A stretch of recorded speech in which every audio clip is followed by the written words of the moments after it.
வேத வசனத்தெல்லாம் பகிர்ந்து தெரிவிக்கக்கூடிய ஒரு விஷயம்.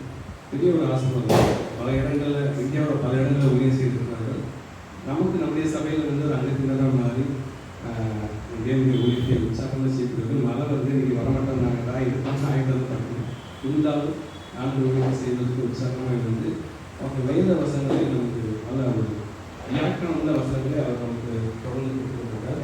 அது ரொம்ப சந்தோஷமாக இருக்குது. எழுதியிருக்க வாய்ப்பு பிள்ளைகளுக்கு நம்முடைய சபை சத்தியத்தையும் ஆழமான சத்தியத்தையும் அதே மாதிரி விசுவாச குடும்பத்திற்கு அதாவது விசுவாச அதிகத்துடைய நல்ல வேத வசனங்களை நமக்கு பண்ணிக்கொள்ளலாம். இப்பொழுது கூட அந்த ராஜன் சத்தியத்தை கொடுப்பதற்கு நம்மளோட நினைக்கிறேன். கர்த்தருடைய நாமம் மகிமைப்படுவதாக. எல்லாருக்கும் ஓய்வு நாள் வாழ்த்துக்கள். ஹாப்பி சாபத். ஓகே, ரெமிட்ஸு கூட அதிகமாக கொடுத்துருக்காங்க. நல்லா இருந்திருக்கும்னு நினச்சேன். இருந்தாலும் அவர் பேசிய வார்த்தைகளுக்காக நன்றி சொல்ல வேண்டும். தேவையில்லைன்னு நினைக்கிறேன். கிட்டத்தட்ட 6 வருஷமாக இந்த சபையில் தான் இருக்கிறேன், எங்கேயும் போகல. அப்படி இருக்கும்போது எனக்கு ஒரு அறிமுகம் தேவையா அப்படிங்கிறது ஒரு காரியம்தான். ஆனாலும் இன்றைக்கு தேவனுடைய சத்தியத்தை பகிர்ந்து கொள்வதற்கு எல்லாருக்கும் சந்தேகம் தான் இருந்துச்சு. இன்னைக்கு நடக்குமா நடக்காதா அப்படிங்கிற சந்தேகம் எனக்கு நிச்சயமாக தெரியும். இன்னைக்கு நடக்கும். நான் ஸ்டாண்டிங் சொன்னேன், என்ன மழை பெய்ஞ்சாலும் சரி நாங்கள் இருப்பேன், 3 பேர் இருந்தாலும் சரி சத்தியத்தை சொல்ல போகிறேன் அப்படின்னு சொன்னேன் நான். ஆனாலும் ஆண்டவர் இத்தனை பேரை அழைத்து கொண்டு வந்திருக்கிறார். அதுக்காக கர்த்தரை துதிக்கிறேன். இந்த நாளின் சத்தியத்தின் கடைசியில் ஒரு பாகத்தை தாண்டி ஜெபிப்போம். எங்கள் அன்பின் ஆண்டவரே, இந்த நேரத்திலே உடைய சத்திய வார்த்தைகளை நாங்கள் தியானிக்க போகிறோம். அடியை நல்ல கர்த்தாவே, ஆவியானவரை எங்களுக்கு விலைக்கு கொடுக்கும்படிக்கு உதவி செய்யும். எங்களுடைய எண்ணங்களையும் சிந்தனைகளையும் கர்த்தராட்களும் உங்களுடைய வார்த்தைகளை புரிந்து கொள்ளும் மனப்பக்குவத்தை தாரும், ஞானத்தை தாரும். இயேசுவிலே நாம் தாழ்ந்து துதிக்கிறோம் பிதாவே. ஆமென். என்ன பேசுறது அப்படின்னா, எத்தனை வசனத்தை வச்சு பேசுறது அடுத்த ஒரு கேள்வி. அதிகமான வசனங்களை யூஸ் பண்ணுவேன். ஒரு செய்திக்கு அதிகமான வசனங்கள் தேவை. ஆனால் இன்னைக்கு அப்படி செய்ய போறதில்லை. ஒரு பகுதியிலிருந்து மட்டும் ஒரு வசனத்திலிருந்து பேசலாம் என்று தீர்மானித்து வந்தேன். ஆனால் ஒரு வசனத்தில் பேச முடியுமானா முடியாது. ஆனால் ஒரிஜினல் டிரான்ஸ்லேஷன்ல எப்படி இருந்துச்சு தெரியுமா? இப்போ இருக்கிற மாதிரி வசனங்கள் கிடையாது. பேராகிராஃப் வைஸ் இருந்துச்சு. ஒரு பேராகிராஃபையும் இன்னொரு பேராகிராஃபையும் பிரிப்பது தான் பங்க்சுவேஷன். இப்போ இருக்கிற மாதிரி பங்க்சுவேஷன்ஸோ வசன நம்பர்களோ முன்னால கிடையாது. அப்படி பார்க்கும்போது இந்த 7வது வசனத்திலிருந்து 11வது வசனம் வரைக்கும் ஒரு பேராகிராஃப். இன்னைக்கு அதை நாம் தியானிக்க போகிறோம். இந்த 4வது வசனத்தை 7வது வசனத்தை வாசிக்கும் எல்லாவற்றிற்கும் முடிவு சமயமாயிற்று. நம்ம இந்த வருஷத்துக்கு முடிவு சமயமாயிற்று இல்லையா? 2024 நாம் துவக்கினோம். இப்போ முடிக்க போறோம். இந்த 2 வாரம் தான் இருக்குது. 3வது வாரத்தில் நாம் முடிக்க போகிறோம். இந்த அதை பற்றி நாம் பேச போவதில்லை. ஆண்டவர் நம்மோடு கூட இருந்து வழி நடத்தி இந்த ஆண்டை கிருபையாக முடிப்பதற்கு உதவி செய்து கொண்டிருக்கிறார். இன்னும் முடிக்க போறோம். எத்தனையோ பேர் இந்த ஆண்டை துவக்கியவர்கள் இப்பொழுது நம் மத்தியிலே இல்லை. ஆனாலும் இந்த 7வது வசனத்திலிருந்து 11வது வசனம் வரைக்கும் நம்ம வாசி பார்த்தோம்னு சொன்னா 3 முக்கியமான காரியங்களை, விசேஷமா இந்த 7வது வசனத்துல 3 முக்கியமான காரியங்களை சொல்கிறார். ஒன்று, எல்லாவற்றிற்கும் முடிவு சமயமாயிற்று. தெளிந்த புத்தி உள்ளவர்களாய் இருந்து ஜெபம் பண்ணுவதற்கு ஜாக்கிரதையார்கள். 3 காரியம். இன்னைக்கு அதான் பேச போறோம். இன்றைக்கு தியானிக்க போகிற பகுதி இந்த 3 காரியங்களை மட்டும் தியானிக்க போகிறோம். அப்போ இன்றைக்கு நாம் காலத்தை புரிந்து வைத்திருக்கிறோமா? Understanding the time. எல்லாவற்றிற்கும் முடிவு வந்துவிட்டது. இதை பவுலார் சொல்ல ஆரம்பிக்கும் பொழுது அவர் அந்த அடுத்த அதே வார்த்தை சொல்றார், ஆகையால் தெளிந்த புத்தி உள்ளவர்களாய் இருங்கள். இந்த ஆகையால் என்ற வார்த்தை நீங்க இங்கிலீஷ் வேதாகமத்தில் வாசிக்கும் சொன்னா பட் என்ற வார்த்தையோடு இந்த வசனம் ஆரம்பிக்கும். அப்படி என்றால் இதற்கு முந்தைய வசனங்களோடு நாம் தொடர்பு படுத்தி இதற்கு அடுத்த பகுதிகளை நாம் வாசிக்க வேண்டும். 1ஆம் வசனத்திலிருந்து 6ஆம் வசனம் வரைக்கும் நீங்க நேரம் இருக்கும்போது வாசிங்க. இடையில கொஞ்சம் டச் பண்ணிட்டு போக போறோம். அப்போ இங்க பவுல் இங்க பேதுரு பேசும்பொழுது சில காரியங்களை வலியுறுத்த வேண்டும் என்று விரும்புகிறார். எல்லாவற்றிற்கும் முடிவு சமயமாயிற்று அப்படின்னு என்ன அர்த்தம்? எதுக்கு முடிவு சமயமாயிற்று? இப்போ ரீசெண்டா கொஞ்சம் எல்லாரும் தீர்க்கதரிசனம் சொல்ல ஆரம்பிச்சிட்டாங்க. சித்தர்கள் சொல்றாங்க, சாதாரண ஆக்டர்ஸ் சொல்ல ஆரம்பிச்சிட்டாங்க. இன்னும் சொல்ல போனா சாதாரண மனிதர்கள் கூட சீக்கிரம் முடிவு வந்துச்சு. உலகம் அழிய போகுது. நடக்கிறத பார்த்தா என்னமா இருக்குது. இப்போ இந்த மலை இருக்கு, நான் சின்ன பிள்ளை இருக்கும்போது இந்த மலைக்கு பேர் என்ன தெரியுமா? அடமலை. தொடர்ந்து மழை பெய்து கொண்டிருந்தால் அடமலை என்று சொல்வோம். இது எப்போ பெய்யுது? மழை காலத்தில் தான் பெய்து கொண்டிருக்கிறது. அது ஏன் வித்தியாசமாக நமக்கு தெரிகிறது என்று தெரியவில்லை. ஏன்னா மழையே பெய்யாமல் இருந்துட்டு திடீர்னு தொடர்ச்சியா மழை பெய்ஞ்சோடனே நம்ம எல்லாருக்கும் ஒரு அதிசயமா தெரியுது. ஆனால் அவர்களின் மத்தியிலும் சில வித்தியாசங்கள் இருக்கின்றன. என்ன, நம்ம எதிர்பார்த்தது போல மழை இல்லை. 54 மில்லிமீட்டர் மழை பெய்கிறது. இன்னைக்கு ஒரு வீடியோ பார்த்துட்டு இருந்தோம். குற்றாலத்தில் அந்த மழையே தெரியாத அளவுக்கு தண்ணி விழுந்தான். ரோடெல்லாம் தண்ணி போகுது. போன வாரம் ஒரு செய்தி ஆசிரியர் போட்டிருந்தாங்க. விக்கிரவாண்டியில் நம்ம திரவிராஜ் அவங்க ஸ்கூலில் நிற்கிறாரு. இந்த அளவுக்கு தண்ணி இருக்குது. ஏன் இப்போ எங்கள் வீட்டு பக்கத்தில் வந்தீங்கன்னா எங்கள் வீடு நோவாவின் பேழை போல காணப்படும். சுத்திரு தண்ணி. நாங்கள் அங்கே மத்தியில் அழகாக உட்கார்ந்துட்டு இருக்கிறோம். ஏசியே தேவையில்லை, ஃபேனும் தேவையில்லை. ஆனால் கால மாற்றங்கள் இதெல்லாம் குறித்து எழுதுகின்ற எல்லாவற்றிற்கும் முடிவு சமயமாயிற்று. ஆனால் இன்றைக்கு என்னுடைய செய்தியின் தலைப்பு என்னன்னு சொன்னா, நம்முடைய இடைப்பட்ட வாழ்க்கை. இடைப்பட்ட வாழ்க்கை என்று சொன்னால் எதற்கு இடைப்பட்ட வாழ்க்கை? இந்த ஆண்டவராகிய இயேசு கிறிஸ்துவின் வருகையை குறித்து அதிகமாக பிரசங்கிக்க வேண்டிய நாம், சரியா? நம்ம பேர் என்னன்னா செவன்த் டே அட்வென்டிஸ்ட். இயேசு கிறிஸ்துவின் வருகையை குறித்து பிரசங்கிக்க வேண்டிய நாம் பிரசங்கிச்சிருக்கிறோமா இல்லையா? இவர் எழுதுங்க என்ன எழுதுங்க? எல்லாவற்றிற்கும் முடிவு சமயமாயிற்று. எதற்கெல்லாம் முடிவு சமயமாயிற்று என்று சொன்னால், இவர் சொல்ல விரும்புகிற காரியம் ஒன்றை ஆண்டவராகிய இயேசு கிறிஸ்து மார்க் எழுதின சுவிசேஷம் 1ஆம் அதிகாரத்தில் சொல்ல 15ஆம் வசனம் 7ஆவது இடத்துல வாசிக்கலாம். நீங்க வாசிக்கலன்னா நான் எடுத்து வாசிக்கிறேன். 15 காலம் நிறைவேறிற்று. தேவனுடைய ராஜ்யம் சமயமாயிற்று. மனம் திரும்பி சுவிசேஷத்தை விசுவாசியுங்கள் என்றார். எதற்கு காலம் நிறைவேறிற்று?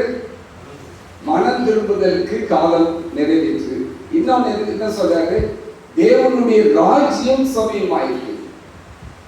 நம்ம எதை பற்றி பிரசங்கிக்க வேண்டும்? தேவனுடைய வருகையை குறித்து பிரசங்கிக்க வேண்டும். தேவனுடைய ராஜ்யத்தை குறித்து பிரசங்கிக்க வேண்டியவர்களாக இருக்கின்றோம். நீங்க அப்போஸ்தலர் நடவடிக்கைகள் 1ஆம் அதிகாரத்தில் போய் 11ஆம் வசனத்தில் வாசி பார்த்தோன்னா, ஆண்டவராகிய இயேசு கிறிஸ்து பரமேறி சென்று கொண்டிருக்கிறார். அப்போ கலிலேயர்கள் அங்கு வானத்தை அண்ணாந்து பார்த்து கொண்டிருக்கிறார்கள். அப்ப தூதர்கள் என்ன சொன்னாங்க? கலிலேயரே வாசிப்போம் 1:11. கலிலேயராகிய மனுஷரே, நீங்கள் ஏன் வானத்தை அண்ணாந்து பார்த்து கொண்டிருக்கிறீர்கள்? உங்களிடத்திலிருந்து வானத்திற்கு எடுத்துக் கொள்ளப்பட்ட இந்த இயேசுவானவர் எப்படி உங்களுடைய கண்களுக்கு முன்பாக வானத்துக்கு எடுத்துக் கொள்ளப்பட்டாரோ அப்படியே மறுபடியும் வருவார் என்றார்கள். எதை பற்றி பேசுறாங்க? எந்த நூற்றாண்டுல பேசுறாங்க? எப்போ பேசுறாங்க? ஆண்டவராகிய இயேசு கிறிஸ்து இருக்கும் பொழுதே சொல்கிறார், ஆண்டவருடைய ராஜ்யம் சமீபமாக இருக்கிறது. இப்ப உயிர் தெழுந்து அவர் சென்று இருக்கும் பொழுது தூதர்கள் சொல்லுகிறார்கள், இவர் போறாரு, போற மாதிரியே திரும்பி வரப்போறாரு என்று சொல்லுகிறார்கள். அப்போ எதை குறித்து இங்கு பவுலார் சொல்கின்றார்? எல்லாவற்றிற்கும் முடிவு சமீபமாயிற்று என்று சொன்னால் ஆண்டவருடைய வருகைக்கு முடிவு சமீபமாயிற்று. எத்தனை பேர் நம்ம இதை புரிஞ்சு வச்சிருக்கிறோம் அப்படின்னு தெரியல. 1 தெசலோனிக்கர் நேரம் இருக்கும்போது 4வது அதிகாரத்தில் போய் வாசித்து பார்த்தீங்கன்னா அங்கும் பவுலார் எழுதுகின்றார். ஆண்டவருடைய வருகையை குறித்து அங்கு அழகாக எழுதுகின்றார். அப்போ இந்த இடைப்பட்ட காலம் ஆண்டவராகிய இயேசு கிறிஸ்து இந்த உலகத்திலே வந்து இங்கு பிறந்து, இப்போ நல்ல கிறிஸ்துமஸ் கேரல்ஸ் படிக்க ஆரம்பிச்சிங்க, கேட்கறதுக்கு ரொம்ப நல்லா இருந்துச்சு. சரியா? அந்த கிறிஸ்துமஸ் இல்ல, கிறிஸ்து பிறந்த அந்த நாள் முதல் இயேசு பாடுபட்டு மரிக்கும் வரைக்கும், பின்பு உயிர்த்தெழுந்து பரலோகம் சென்ற நாட்களுக்கு பின்பாக இந்த சுவிசேஷம் அறிவிக்கப்பட ஆரம்பித்தது. என்ன சுவிசேஷம்? ஆண்டவராகிய இயேசு கிறிஸ்துவின் வருகையை குறித்த சுவிசேஷம். நீங்கள் மனம் திரும்பி ஆயத்தப்படுங்க. எதுக்கு? அந்த ராஜ்யம் போவதற்கு. எதற்காக நாம் இங்கு வந்து கொண்டிருக்கிறோம்? அந்த ராஜ்யம் போக வேண்டும் என்பதற்காக வந்து கொண்டிருக்கிறோம். எல்லாவற்றிற்கும் முடிவு சமீபமாயிற்று. அப்போ நாம் இன்றைய காலகட்டத்தை குறித்து சரியாக புரிந்து வைத்திருக்கின்றோமா? நம்ம இவர் சொல்லுவது என்கின்ற எல்லாவற்றிற்கும் முடிவு சமயமாயிற்று. ஒரு காரியம் 2 காரியத்துக்கு இல்லை. அப்போ அந்த நாட்களில் வசித்த பவுலார் எழுதும்போது சொல்ற, பின்பு மரிக்காதிருக்கிற நாமும் என்ன செய்வோம்? மரித்த பரிசுத்தவான்களோடு கூட மறுரூபமாக்கப்பட்டு மத்திய வானிலை எடுத்துக்கொள்ளப்படுவோம். அப்ப அவருக்கு இருந்த நம்பிக்கை என்னது? அவர் காலத்துல ஆண்டவர் வந்து விடுவார். எப்போ? 1வது நூற்றாண்டுல வந்துட்டாரா? கொஞ்ச நாளைக்கு முன்னாடி என் தம்பி என்னை கூப்பிட்டு ஒரு கேள்வி, அடிக்கடி கேள்வி கேட்டுட்டே இருப்பார். இப்போ கேட்டார், அண்ணே அந்த நாள் எடுத்து இன்னைக்கு வரைக்கும் இதே பிரசங்கத்தை தானே பண்ணிட்டு இருக்கிறாங்க, இன்னும் ஆண்டவர் வரலையே. இப்போ ஒரு சிலர் பிரசங்கம் பண்ண ஆரம்பிச்சுட்டாங்க, 27வது வருடம் ஆண்டவர் வரப்போகின்றார் அப்படின்னு சொல்றாங்களே, நீங்க என்ன நினைக்கிறீங்க? நான் என்னுடைய புரிந்து கொள்ளுதலை, வேதத்தின் அடிப்படையில் உள்ள புரிந்து கொள்ளுதலை நான் சொன்னேன். இப்படித்தான் நாம் வேதத்தை வாசிக்க வேண்டும். இப்ப நம்ம எப்படி புரிஞ்சு வச்சிருக்கோம்? 21ஆம் நூற்றாண்டில் வசித்துக் கொண்டிருக்கிற நாம், சரியா? இப்போ நான் ஆண்டவரை இந்த சத்தியத்திற்குள்ளாக வந்த பின்பாகவே, அதுக்கு முன்னாலே தெரியும், நான் இந்த மாதிரி வயசுல இருக்கும்போது ரோட்ல நின்று ஏசு ராஜா வருவார், இன்னும் கொஞ்சம் காலம்தான், மோட்சலோகம் செல்லுவோம், இந்த பாட்டை கை தட்டி ரோட்ல நின்று நாங்கெல்லாம் படிச்சுட்டு ஊர்வலமாக போன்ற நாட்களை நான் நினைத்துக் கொண்டிருந்தேன். இன்னும் இயேசு ராஜா வருவார் என்ற பாடலை படித்துக் கொண்டுதான் இருக்கிறோம். இன்னும் ஏன் வரல? யோசிச்சு பார்ப்போமா? 2 முக்கியமான காரியம். ஏன் என்று சொன்னால், ஒன்று, இன்றைக்கு உலகத்தில் வாழ்ந்து கொண்டிருப்பவர்கள் ஒரு ஆதாரத்தை தேடிக்கொண்டிருக்கிறார்கள். காட்ஸ் பார்ட்டிக்கல் என்று சொல்லி ஒரு பெரிய கதையை சொன்னார்கள். அதுவும் நிரூபிக்கப்பட முடியவில்லை. சந்திர மண்டலத்திற்கு சென்றார்கள். அதற்கு பின்பாக செவ்வாய் கிரகத்திற்கும் நாங்கள் போயிட்டு உள்ள காரியத்தை அறிந்து கொண்டிருக்கிறோம். எங்கெல்லாம் போக முடியுமோ அவ்வளவு தூரத்துக்கு போக போறோம். கடலுக்கு அடியிலே போய் தேட போறோம். ஆனாலும் கடவுள் எங்கேயும் இல்லை. அவர்கள் நிரூபிக்க விரும்புகின்ற காரியங்கள், நீங்கள் சொல்லுகிற தேவனை விட அந்த அறிவிற்கு அப்பாற்பட்டவர்களாக இருக்கிறோம். இதுதான் இன்றைக்கு இருக்கிற மெட்டீரியலிஸ்டிக் வேர்ல்டு. அவங்க ஒரு டெஸ்ட் டியூப்ல வச்சு ஆண்டவரை டெஸ்ட் பண்ணணும்னு பார்க்குறாங்க. ஆனால் அது நடக்கிற காரியம். அவங்களால அது ப்ரூவ் பண்ண முடியாததுனால கடவுள்னு ஒருத்தர் இல்லை. அதே வேளையில நம்முடைய சக்திக்கு மேற்பட்ட ஒருவர் இருக்கிறார் என்பதை அவர்களால் மறுக்க முடியாமல் இருந்து கொண்டிருக்கிறார்கள். அதையும் அவர்களால் ஏற்றுக்கொள்ள முடியவில்லை. ஏனென்றால் இல்லைங்கிறதையும் அவங்களால நிரூபிக்க முடியவில்லை, இருக்குங்கிறதையும் அவர்களால் ஏற்றுக்கொள்ள முடியவில்லை. இது ஒரு பக்கம். இன்னொரு பக்கம் என்னவென்று சொன்னால், இயற்கையாகவே கடவுள் என்று ஒருவர் இருக்கின்றார். நாம் தேவன் என்று அழைக்கிறோம், மற்றவர்கள் கடவுள் என்று அழைக்கிறார்கள். நமக்கு அப்பாற்பட்ட சக்தி ஒன்று இருக்கிறது என்பதை உலகத்தில் உள்ள முக்கால்வாசி பேர் நம்ப ஆரம்பித்திருக்கின்றார்கள். அதிலும் விசேஷமாக கிறிஸ்தவர்களாகிய நமக்கு இந்த வேதத்தின் அடிப்படையிலே ஆண்டவர் இருக்கிறார் என்பதை நாம் நம்புகிறோம். ஆனா ஒரு சின்ன பிரச்சனை. அது என்ன பிரச்சனை தெரியுமா? சந்தேகம். அது ஏன் சந்தேகம் அப்படின்னு சொன்னா, நாம் எப்படி நம்புறோமோ அந்த அளவுக்கு நம்முடைய வாழ்க்கை இருப்பதில்லை. உண்மையிலே நம்முடைய வாழ்க்கை அப்படி இருக்கும் என்று சொன்னால், நம்முடைய விசுவாசத்தின் அடிப்படையில் அப்படி இருக்கும் என்று சொன்னால், நாம் மற்றவர்களை போல வாழாதபடிக்கு நம்ம இருப்போம். அது அந்த 1வது வசனத்திலிருந்து 6ஆம் வசனம் வரைக்கும் நீங்க வாசிச்சு பார்த்தீங்கன்னா அழகா எழுதுற. அவர் சொல்ல, சென்ற வாழ்நாட்காலத்திலே நாம் புறஜாதிகளுடைய இஷ்டத்தின்படி நடந்து கொண்டது போதும். 3ஆம் வசனத்தை வாசிக்கிறேன். அப்பொழுது நாம் காம விகாரத்தையும் துரிச்சைகளையும் நடப்பித்து மதுபானம் பண்ணி களியாட்டு செய்து வெறிகொண்டு அருவருப்பான விக்கிர ஆராதனை செய்து வந்தோம். எழுதுகிறேன். அது முதல் வசனம், ஏனென்றால் மாம்சத்தில் பாடுபடுகிறவன் இனி மாம்சத்தில் இருக்கும் காலம் வரைக்கும் மனுஷனுடைய இச்சைகளின்படி பிழைக்காமல் தேவனுடைய சித்தத்தின்படியே பிழைக்கத்தக்கதாக பாவங்களை விட்டொழிந்திருப்பான். இன்றைக்கு நாம கேட்க வேண்டிய கேள்வி, நம்ம அந்த சந்தேகத்தோடு வாழ்ந்து கொண்டிருக்கிறோம். நம்ம ஆண்டவராகிய இயேசு கிறிஸ்துவை பற்றி நன்றாக அறிந்திருக்கிறோம். அடிக்கடி சொல்லியிருக்கிறேன், we are the people of God. வார்த்தையின் மக்கள் என்று அழைக்கப்படக்கூடிய ஒரு ஜனம் நாம். எப்படி யூதர்களை ஆண்டவர் தெரிந்தெடுத்தாரோ அதை போல இந்த ஆவிக்குரிய இஸ்ரவேலர்களாகிய நம்மை தெரிந்தெடுத்திருக்கிறார். காரணம், நம்மகிட்ட இருக்கிற அளவிற்கு வேத வசனத்தை அடிப்படையாக ஆதாரமாக கொண்டு பேசுவதற்கு யாருமே இல்லை. எவ்வளவு பேசுவாங்க, சில கேள்விகளில் மடங்கி போய்விடுவாங்க. ஆனா நம்மகிட்ட அவ்வளவு இருக்கு. ஆனால் நாம் எப்படி வாழ்ந்து கொண்டிருக்கிறோம்? நேரம் இருக்கும்போது 2 பேரும் 3ஆம் அதிகாரத்திலே வாசிப்பாருங்க. அவருடைய வருகை குறித்து, இந்த உலகத்தை குறித்து அவர் என்ன சொல்ல விரும்புகிறார். இதுதான் முதலாவது பார்வை, அவருடைய பார்வை. எல்லாவற்றிற்கும் முடிவு சமயமாயிற்று. இன்னொரு காரியம், இப்போ கொஞ்ச நாட்களா ஒரு பெரிய புலம்பல், கொஞ்ச நாள் புலம்பல் என்ன? கிறிஸ்தவர்கள் ஒடுக்கப்படுகிறார்கள், கிறிஸ்தவர்கள் கொடுமைப்படுத்தப்படுகிறார்கள், கிறிஸ்தவர்கள் அடக்கப்படுகிறார்கள். இதெல்லாம் ரொம்ப சர்வசாதாரணமாக கேள்விப்பட்டோம். அது இஸ்லாமிய கல்வி நாடுகளிலே கிறிஸ்துவை பற்றி யாராவது பிரசங்கித்து மனமாற்றம் செய்தால் மரண தண்டனை விதிக்கப்படும். சைனா, வடகொரியா போன்ற இடங்களிலே இன்னும் மோசமான நிலைமை. ஏன் அவ்வளவு தூரத்துக்கு போறோம்? நம்ம நாட்டில் எத்தனையோ வீடியோக்களை பார்த்திருக்கிறோம். தேவ ஆலயங்கள் அழித்து நொறுக்கப்பட்டன. 2 வாரத்துக்கு முன்னாடி 3 வாரத்துக்கு முன்னாடி நம்ம சர்ச் மேலே கல்லறி போட்டாங்க. இதெல்லாம் ஒருத்தர் என்கிட்ட பேசும்போது சொல்றாரு, ஒரு தாசில்தார், ரிட்டையர் ஆன தாசில்தார், இது அடுத்த வார்த்தை அப்படின்னு சொல்றாரு, இது இங்கு வருவதற்கு யாருக்குமே விருப்பம் இல்லை, ஆனால் வந்துச்சு.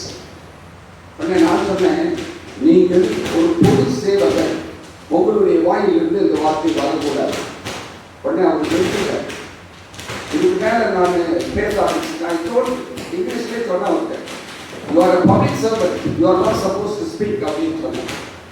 உடனே அவர் அமைதியை தடையாக இருந்தார். திரும்ப அவரே நீங்க செஞ்சு முடிச்சிருங்க அப்படின்னு சொல்ற அளவுக்கு வந்துட்டேன். அப்படின்னா இன்றைக்கு இந்த ஒடுக்கப்படுகிற மக்கள் மத்தியிலே அந்த ஒடுக்கப்படுகிறவங்களுக்கு எல்லாவற்றுக்கும் ஒரு முடிவு வந்துவிட்டது. அவங்களுக்கு நாம் எப்படி ஆறுதல் சொல்கிறவர்களாக இருக்கின்றோம்? இந்த ஆறுதல் இப்போ கனடா போன்ற நாடுகளிலே ஒரு இயக்கம் ஒன்று இருக்கிறது, என்ற ஒரு இயக்கம் இருக்கிறது. அவங்க நினைச்சாங்க தெரியுமா, இந்த வேதாகமத்திற்கு முரண்பாடான கருத்துக்களை சொல்வதுதான் அவங்க வேலை. அதுவும் விசேஷமாக இந்த பாலியல் ரீதியாக வேதத்தில் சொல்லப்பட்ட காரியங்களை அங்கு பேசுவார்கள் என்று சொன்னால் அது நாட்டிற்கு விரோதமான குற்றமாக கருதப்படுகிறது. அப்படின்னா விபச்சாரம் செய்யாதிருப்பாயாக, ஆண் புணர்ச்சிக்காரனாக இருக்கக்கூடாது, இப்படி யாரெல்லாம் பேசுறாங்களோ அவர்களை அங்கு குற்றப்படுத்தக்கூடிய அளவிற்கு அங்கு ஒரு பெரிய பேரியக்கம் அங்கு நடந்து கொண்டிருக்கின்றன. அப்போ இது வேதத்தில் மட்டும் பவுலார் அடிக்கப்பட்டார், பாதிக்கப்பட்டார், அங்கு அவரை கல்லெறிந்தார்கள், இல்லாவிட்டால் வாரினால் அடிப்பித்தார்கள் என்று நாம் வாசித்ததோடு மட்டுமல்ல, இயேசு கிறிஸ்துவின் சீசனில் மட்டுமல்ல, இன்றைக்கும் அவரை உண்மையாக பின்பற்றிக் கொண்டிருக்கிறவர்களுக்கு பாடுகள் உண்டு. அப்ப அவர்களை நாம் எப்படி கேட்டுக் கொண்டிருக்கிறோம்? அதுக்கு ஒரு முடிவு வரணும். அவர் சொல்ற எல்லாவற்றிற்கும் முடிவு சமயமாயிற்று. ஒரு காரியத்தை மறந்துடக்கூடாது. God is still on his throne. தேவன் எங்க உட்கார்ந்திருக்கிறாரு? அவருடைய சிம்மாசனத்தில் அமர்ந்து கொண்டிருக்கிறார். சில வேளைகளில் நாம் நினைக்கிறோம், இப்பொழுது அரசாங்கங்கள் மாறிக்கொண்டிருக்கின்றன, இந்த அரசாங்கங்கள் மாறி விட்டதின் நிமித்தமாக உலகத்தின் போக்கை இவர்கள் மாற்றப் போகிறார்கள் என்று நாம் பேச ஆரம்பித்திருக்கின்றோம். இப்போ அமெரிக்க ஜனாதிபதி தேர்ந்தெடுக்கப்பட்டார். ரொம்ப பேர் எதிர்பார்க்கல அவர் வருவார்னு சொல்லிட்டு அவர் வந்த உடனடியாக நாம் வாசிக்கின்ற காரியங்கள், இது ஞாயிறு ஆசிரியப்பு சட்டத்திற்கு இவர் உடனடியாக கையெழுத்து போட்டு விடுவார், ஞாயிறு ஆசிரியப்பு சட்டம் வந்துவிடும். இங்க மோடி அரசாங்கம் வந்ததுனால நாம இன்னும் துன்புறுத்தப்படுவோம். இப்போ சண்டை எங்க உக்ரைன்லையும் இஸ்ரேலையும் நடந்துட்டு இருக்கும்போது இன்னொரு இடத்துல ஆரம்பிச்சது, எங்க சிரியாவில். யார் ஒருவர் இஸ்ரேலுக்கு விரோதமாகவும் உக்ரைனுக்கு விரோதமாக இருந்தார்களோ அவர்கள் ஆதரவு கொடுத்தார்கள். ஆனாலும் அவங்களால முடியல, அவர் நாட்டை விட்டு ஓடில, பெரிய நாட்டு அதிபர் ஓடி விட்டார். இன்றைக்கு இவர்கள் கைப்பற்ற ஆரம்பித்து விட்டார்கள். அநேக யூகங்கள் அடுத்து என்ன நடக்க போகின்றது? இது யாருக்கு ஆதரவாக முடியும்? இது எப்படி முடியும்? அநேக யூகங்களின் அடிப்படையிலே இவர்கள் நடந்து கொண்டிருக்கிறார். ஆனா ஒரு காரியத்தை மறந்துடுறாங்க, God is in his throne. தேவன் இன்னும் அவருடைய சிம்மாசனத்தில் அமர்ந்திருக்கிறார். யார் தான் ஆட்சி செய்யறார்? ஆண்டவர் தான் ஆட்சி செய்யறார். இந்த உலகத்தில் நாம் ஓட்டு போட்டு கொண்டு வருவர்கள் ஆட்சி செய்வதில்லை. ராஜாக்களை அங்கு சேர உட்கார வைக்கிறதும் சரி, அவர்களை கவிழ்ப்பதும் அவருடைய வேலையாக இருக்கிறது என்பதை நாம் மறந்துவிட்டு சில வேளைகளில் நாம் பயப்பட ஆரம்பிக்கிறோம், இல்லாவிட்டால் செயல்பட ஆரம்பிக்கிறோம். அதற்கு முடிவு சமயமாயிற்று. பேதுரு சொல்ற எல்லாவற்றிற்கும் முடிவு சமயமாயிற்று. அப்போ இந்த மாதிரி ஏதாவது கொடுமை நடந்துச்சு அப்படின்னு நடந்துச்சு சொன்னா அவங்களை என்கரேஜ் பண்ணுங்க, கவலைப்படாதுங்க. யாருக்கு அதிகாரத்தில் இருக்கிறா? ஆண்டவர் தான், வேற யாரும் இல்லை. நம்ம யாரும் தொட முடியாது என்பதை நாம் ஊக்கமாக சொல்ல வேண்டியவர்களாக இருக்கின்றோம். மூன்றாவது காரியம், இப்படிப்பட்ட புரிதல் இருப்பவர்கள் நாம் செய்ய வேண்டிய காரியம் என்னவென்று சொன்னால், இந்த வேதத்தை குறித்த சரியான புரிதலை வைத்துக் கொண்டு நாம் என்ன செய்யறோம்? நம்முடைய வாழ்க்கை முறையை மாற்றி அமைக்க வேண்டும். அதான் இவர் எழுதுகிறார். ஆகையால் அவர் சொல்ற இதெல்லாம் இப்படி நடந்துட்டு இருக்குது. ஆகையினாலே நீங்க என்ன செய்யணும்? தெளிந்த புத்தியுள்ளவர்களாக இருந்து, அதுக்கு ஆங்கிலத்தில் ஒரு வார்த்தை எனக்கு ரொம்ப பிடித்தமான வார்த்தை, பி சோபர். பி சோபர் ஆங்கில சபையில பி சோபர்னு வச்சு பேசுகிறேன். நாம் தெளிந்த புத்தியுள்ளவர்களாக இருக்கின்றோமா? இதான் நம்ம கொடுக்க வேண்டிய கவுன்சில். யாருக்கு? சோர்ந்து போய் கொண்டிருக்கிற ஆத்மாக்களுக்கு, நம்பிக்கையற்ற வாழ்க்கை நடத்தி கொண்டிருக்கிற ஆத்மாக்களுக்கு. நாம் சோர்ந்து போய் கொண்டிருக்கும் பொழுது அவர் சொல்றாரு, தெளிந்த புத்தி உள்ளவர்களாக இருங்கள். அதை நாம எப்படி புரிஞ்சுக்கிறோம்? நம்மளுடைய யாத்திரை இந்த பூமியிலே இடைப்பட்ட காலத்தில் இருக்கிறது. எப்போ ஆண்டவர் பரமேறி போனாரோ அதே ஆண்டவர் மீண்டும் வருவார் என்று கலிலேயருக்கு சொல்லப்பட்டது. அந்த இடைப்பட்ட நாட்களில் வாழ்ந்து கொண்டிருக்கிற நமக்கு ஒரு ஆலோசனையாக சொல்லப்படுகின்றது. அப்போ நம்முடைய காலத்தை எப்படி பிரயோஜனப்படுத்திக் கொள்கிறோம்? இப்போ கொஞ்ச நாள் தான் இருக்குது. நான்லாம் ரொம்ப ரெடியா இருக்கேன். ரொம்ப ரெடியா இருக்கிறேன்னு என்ன அர்த்தம் தெரியுமா? ஆண்டவர் எப்போது வந்தாலும் செல்வதற்கு ஆயத்தமாக இருக்கிறேன். நான் என்ன நானே ரொம்ப கேள்வி கேட்கிறேன். என்ன நானே திருத்திக் கொள்வதற்கு என்னென்ன காரியத்தில் எல்லாம் இருக்கிறது என்பதை சிந்தித்து சிந்தித்து நான் கேள்வி கேட்க ஆரம்பிக்கிறேன். Now be intentional about how you use your time. நாம நம்முடைய நேரத்தை எப்படி செலவழிக்கிறோம் என்பதை குறித்து சிந்தையுள்ளவர்களாக நாம் நம்முடைய வாழ்க்கையை நடத்தி கொண்டிருக்கின்றோமா? ஒரு காரணம், இந்த இடைப்பட்ட காலத்தில் வாழ்கின்ற நாம் இயேசு கிறிஸ்து எப்பொழுதும் வந்து விடுவார் என்ற ஆயத்தத்தோடு நாம் வாழ்ந்து கொண்டிருக்கிறோமா? இந்த வேதத்தில் சொல்லப்பட்ட வார்த்தைகள் எல்லாம் நிச்சயமாகவே நடக்கும் என்று நாம் சரியான புரிந்துதலை வைத்திருப்போம் என்று சொன்னால் நம்ம நேரத்தை எப்படி செலவழிக்க போறோம்? இதுதான் பெரிய கேள்வி. நம்முடைய நேரம் இதற்காக செலவு செய்யப்படுகின்றது. யாரை குறித்த சிந்தனையிலே செலவு செய்யப்படுகின்றது? இன்னைக்கு மத்தியானம் ஒருத்தருக்கு ஒரு பெரிய பிரசங்கமே பண்ணிட்டு இருந்தேன். அவர் எடுத்த ஒரு முடிவிற்காக நான் சொன்னேன், நீங்கள் ஒரு தவறான முடிவு எடுத்திருக்கிறீர்கள் என்பதற்காக ஒரு பெரிய பிரசங்கமே பண்ணேன். நான் சொன்னேன், இது வந்து நானா பேசணும்னு நினைக்கிறேன், ஆவியானவர் உன்னிடத்தில் பேசும்படி சொல்கிறார், ஆகையினாலும் பேசுகிறேன் என்று சொன்னேன்.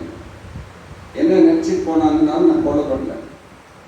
ஆனா இவர் சொல்ற எல்லாத்துக்கும் முடிவு சமயமாயிட்டு எங்க அப்படின்னு கேட்டா, இது வந்து இவர் சொல்ற நியாய தீர்ப்பை குறித்து இவர் பேசுகிறார். எங்க தெரியுமா? 17 சொல்லுவாங்க, நியாய தீர்ப்பு தேவனுடைய வீட்டிலே துவங்குகிற காலமாய் இருக்கிறது. முந்தி நம்மிடத்தில் அது துவங்கினால் தேவனுடைய சுவிசேஷத்திற்கு கீழ்ப்படியாதவர்களின் முடிவு என்னமாய் இருக்கும்? கேள்வி கேட்பாமா? ஆண்டவர் நியாய தீர்ப்பை வேற எங்கேயோ போய் ஆரம்பிக்கல, இங்க ஆரம்பிக்கிறார். ராஜேந்திரன் ஆரம்பிக்கிறார், இந்த சபையில் ஆரம்பிக்கின்றார், என்னுடைய வீட்டில் ஆரம்பிக்கின்றார். யாரெல்லாம் கிறிஸ்தவன் என்று பெயர் வைத்துக் கொண்டு அழைத்து கொண்டிருக்கிறார்களோ அவர்களிடத்திலே ஆண்டவர் ஆரம்பிக்கின்றார். நியாய தீர்ப்பு முந்தி தேவனுடைய வீட்டில் துவங்குகிற காலமாக இருக்கின்றது.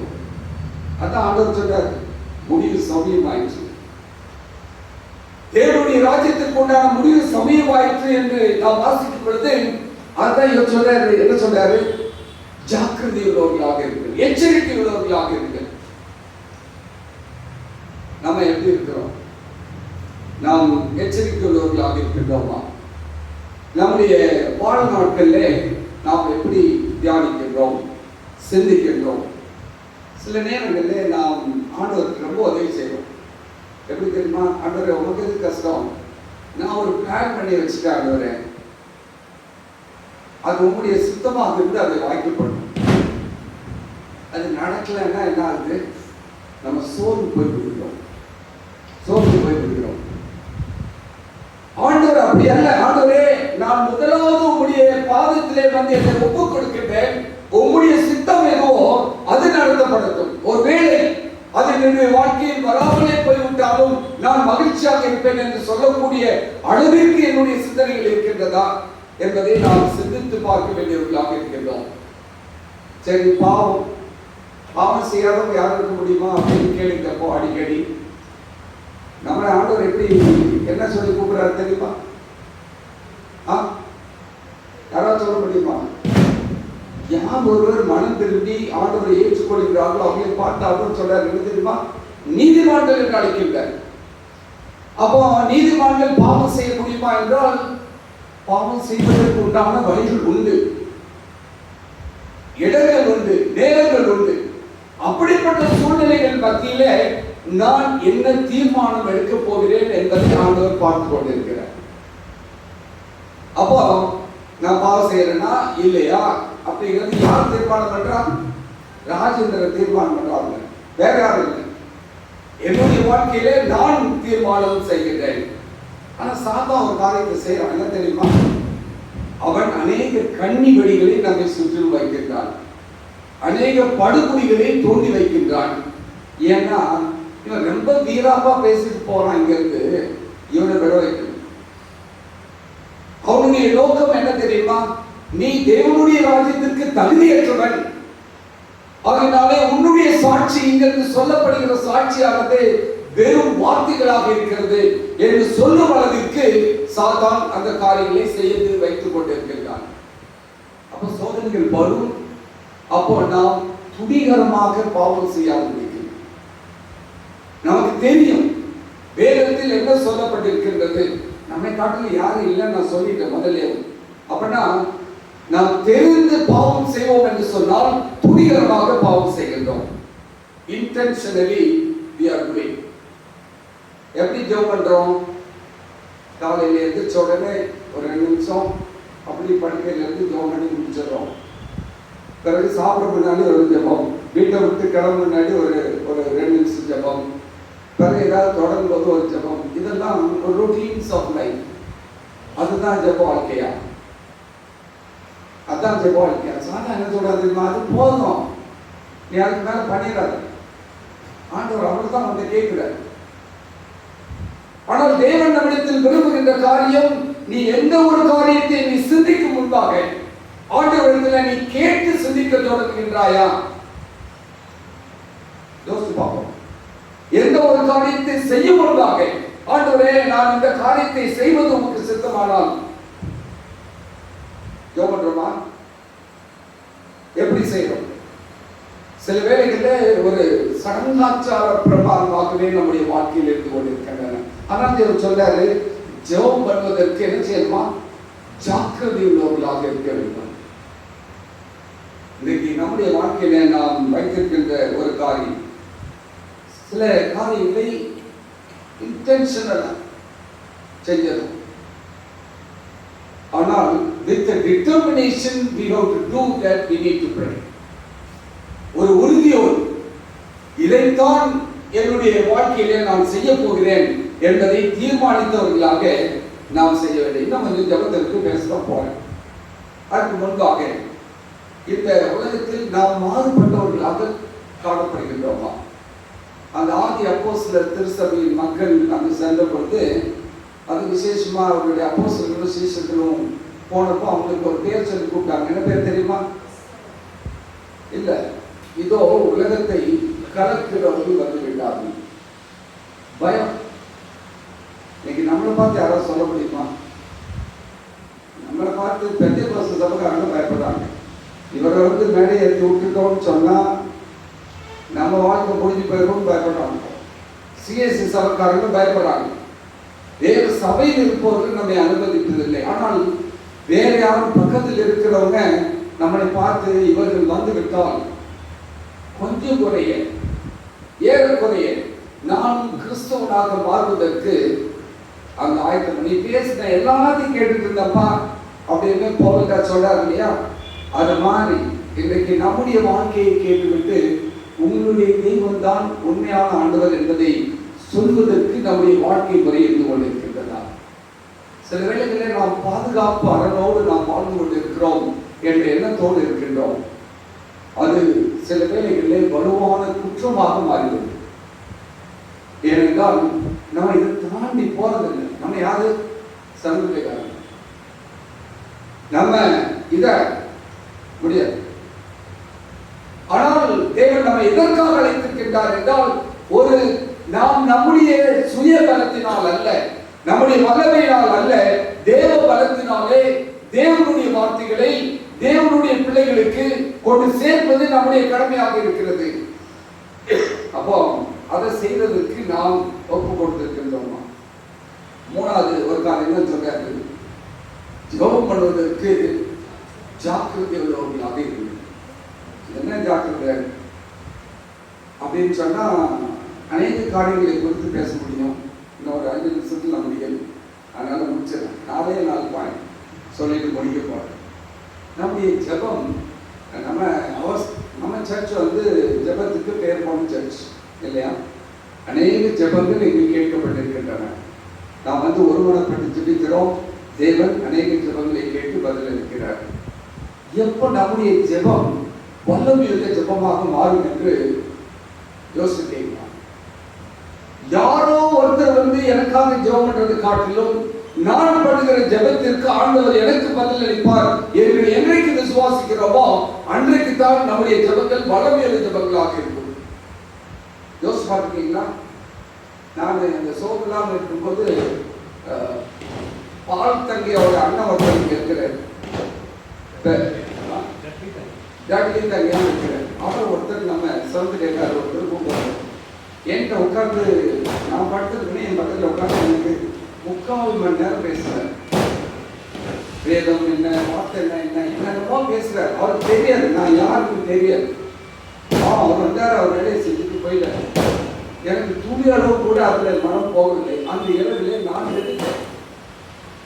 நான் ஜெபித்தேன், பாவத்தை அறிக்கையிட்டு ஜெபம் பண்ணினேன். நான் ஒரு சித்தத்துக்கு ஒப்பு கொடுக்கிறேன் என்று ஜெபித்தேன். அன்றைக்கு ஆண்டவர் என்னை தொட்டார். இன்னைக்கு உங்க நாள் என்று பேசிட்டு இருக்கிறேன். இன்றைக்கு நம்முடைய ஜெபம் எப்படி இருக்கு? நம்முடைய ஜெப வாழ்க்கை எப்படி இருக்கிறது யோசிச்சு பார்க்கணும். அது it should not be a borrowed prayers. It has to be a personal prayer. There need to be an intimacy between you and your Lord. ஆண்டவருக்கும் எனக்கும் உள்ள தொடர்பு எப்படி இருக்கணும்னு சொன்னா, ஒரு கணவன் மனைவியை போல, இன்னும் சொல்ல போனா காதலனும் காதலியை போல. கணவன் மனைவி கூட அடிக்கடி சண்டை வந்துடும். ஒரு காதலன் காதலி கூட அடிக்கடி அந்த மாதிரி வந்தாலும் பிரிஞ்சு போக மாட்டாங்க, அப்படி நின்றுட்டே இருப்பாங்க. அப்படி இருக்கணும். யாரை நாம் அதிகமாக நேசிக்கிறோமோ அந்த உறவை போல நம்முடைய ஜெபம் நம்முடைய ஆண்டவரோடு இருக்குதா? யோசிச்சு பார்த்துருக்கீங்களா? இல்ல எனக்கு இன்னைக்கு நான் பரிசு போறேன், நான் ஜெபம் பண்ணிட்டு போறேன். யாராவது சினிமா தேட்டருக்கு போகணும்னு ஜெபம் பண்ணிட்டு போயிடுமா? ஒருத்தோட எந்த சினிமா தேட்டர் கொண்டு போனாங்க பசங்க அங்கே. அப்போ அட்வர்டைஸ் நான் அப்போ தேட்டருக்குள்ள உட்காந்துட்டு பார்த்துட்டு இருக்கிறேன். ஒரே ஒருத்தர் தான் அந்த சிஎஸ்சி சர்ச்சுக்கு போயிருக்கு. ஸ்ரீவைண்டம் ஸ்கூல் காலேஜில் படிச்சுட்டு போகுது. டாக்டர் தெரியும், ஸ்ரீவைண்டம் காலேஜ் குமரகுரு கல்லூரி. அப்போ உள்ள உட்காந்து ஜோம் ஆண்டவரே, இந்த சர்ச்சுக்காரங்க யாராவது என்ன பார்த்துடக்கூடாது ஆண்டவரே, நான் தெரியாம இந்த பசங்களோட வந்துட்டேன். அதான் உண்மை. அந்த படம் பார்க்கறதுல எனக்கு இன்ட்ரெஸ்ட் இல்லை. சுத்தி முத்தி பார்க்கறேன். யாராவது என்ன பார்த்துட்டாங்கன்னா அடுத்த வாரம் நான் தப்பித்தவரை சர்ச்சுக்கு போனா உடனே தேட்டர்ல பார்த்தேன்னு சொல்லிடக்கூடாது. பார்த்தீங்களா? இன்றைக்கு நம்முடைய ஜெப வாழ்க்கை எப்படி இருக்குது? ஆணித்தரமாக இருக்கிறது. 4 காரியங்கள் அதை பிரிக்கின்றன. ஒன்று பெருமை. பெருமை நம்முடைய வாழ்க்கையிலே தேவனை விட்டு நம்மை பிரிக்கின்றது. எப்படிப்பட்ட பெருமை? என்னால எல்லாம் செஞ்சிட முடியும், எனக்கு பலம் இருக்குது, பலம் இருக்குது, muscle money power, muscle power, இன்னொரு பவர் என்னது? Men power. 3 M's என்று சொல்லுவாங்க. இந்த 3 இருக்கிற வரைக்கும் எனக்கு கவலையே இல்லை.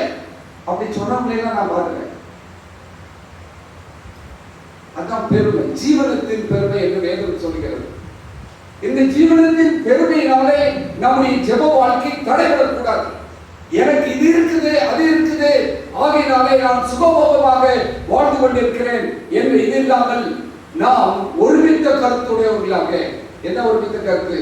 இங்க இருக்கிறவங்க ஒருமித்த கருத்து இருக்கணும். ஆதி அப்போஸ்தலர் திருச்சபையில் இருந்தது போல அவங்க இன்னொரு ஒருமித்த கருத்து இருக்கணும். என்ன கருத்து தெரியுமா?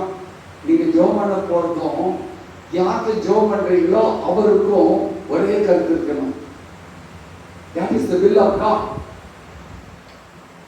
எனக்கு என்ன வேணுமோ நான் அவர்கிட்ட சொல்லிட்டு போறேன். ஆண்டவரே நீ கொடும் அப்படின்னு சொல்லிட்டு போறது இல்லை. ஆண்டவரே இது உங்களுடைய சித்தம் என்றால் கொடும் என்று சொல்லி நாம் ஜெபிப்போம் என்று சொன்னால், இயலாத ஜெபங்கள் கூட, வார்த்தைகளற்ற ஜெபங்கள் கூட வல்லமையுள்ள ஜெபங்களாக மாற்றப்படும். மறந்துடாதீங்க.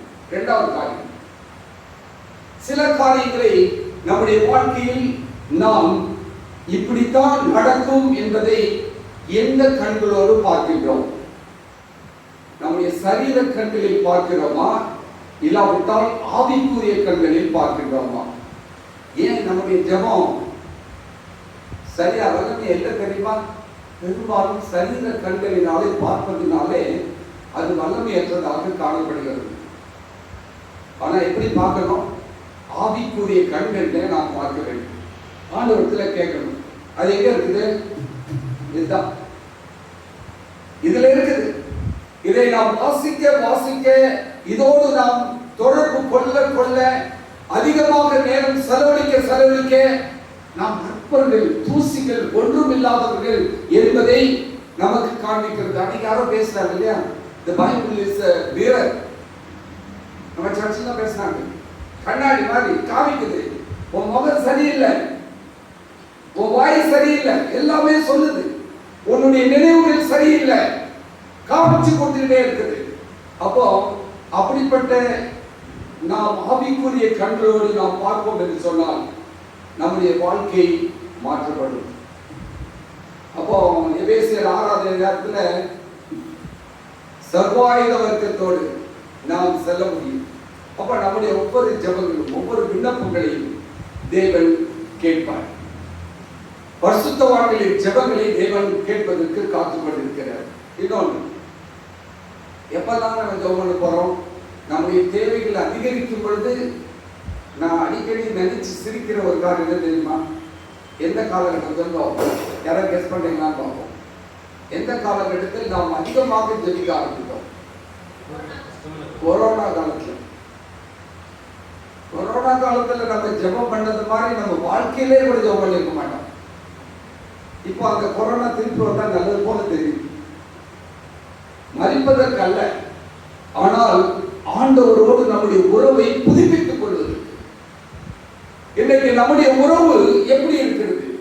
அது புறக்கணிக்கப்பட்ட உறவாக இருக்கிறதா, இல்லாவிட்டால் உறுதி செய்யப்பட்ட உறவாக இருக்கிறதா?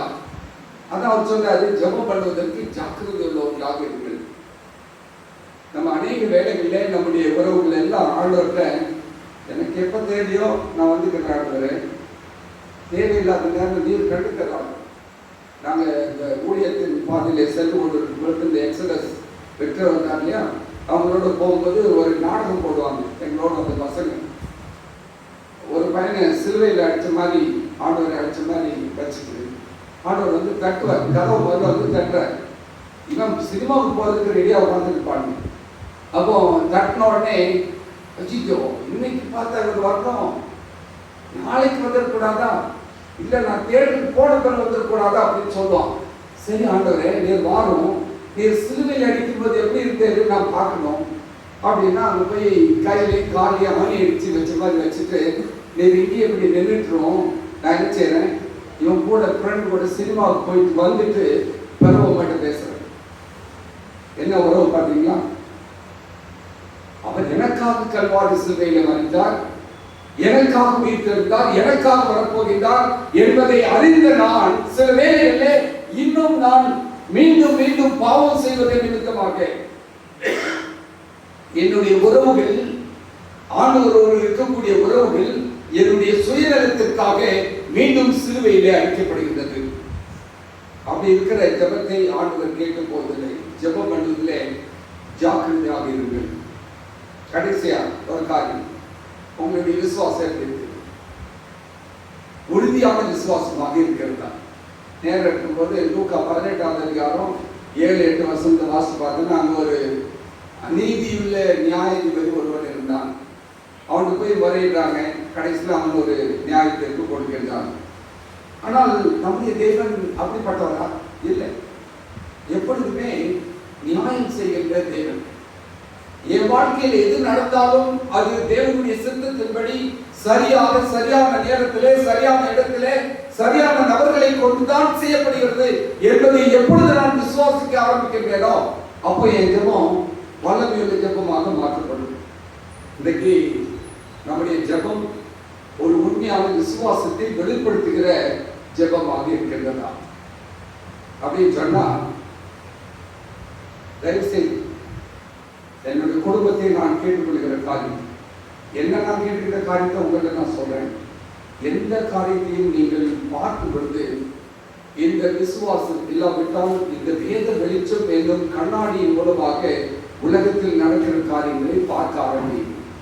யாரோ சொன்னாங்க, ஏதோ சொன்னாங்க, எடுத்தோம் கவிழ்த்தோங்கிற முடிவுக்கு வராமல் இதை எடுங்க, ஜெபத்தோடு இதை திறந்து வாசித்து நாங்கள் கேள்விப்படுகிறது இப்படி இருக்கிறதே, நீர் எனக்கு விலைக்கு கொடுங்க என்று கேளுங்க, ஆண்டவர் சொல்லிக் கொடுப்பேன். இரண்டாவது, எந்த காரியத்தை செய்தாலும் நீங்கள் உங்களுடைய நேரத்தை சரியானபடி செய்வதற்கு ஒப்புக் கொடுங்கள்.